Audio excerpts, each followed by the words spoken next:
السلام علیکم ورحمۃ اللہ وبرکاتہ۔ ناظرین اکرام، آپ دیکھ رہے ہیں چینل اسلام کی دنیا۔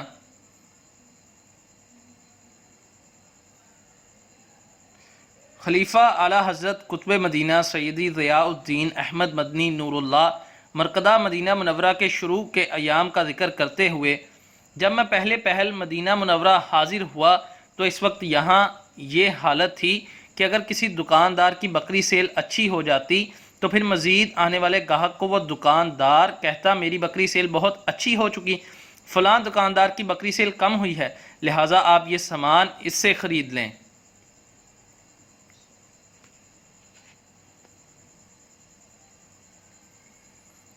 حضرت دیدار علی شاہ رحمۃ اللہ علیہ کے مریدوں میں سے ایک صاحب حج پر آئے، مدینہ طیبہ حاضر ہوئے، قطب مدینہ کے یہاں قیام کیا۔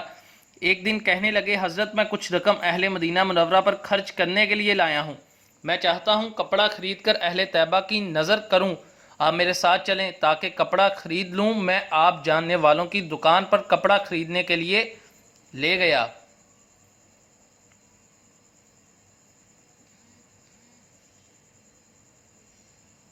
ان سے مقصد بیان کیا، انہوں نے بیٹھنے کو کہا، چائے پلائی، پھر انس نے کہا، حضرت کپڑا تو میرے پاس موجود ہے، میں نے الحمدللہ آج کا رزق حاصل کر لیا ہے، مگر سامنے والی دکان پر صبح سے گاہک نہیں دیکھا، اس کے بچے بھی زیادہ ہیں، یہ کپڑا آپ ان سے خرید لیں۔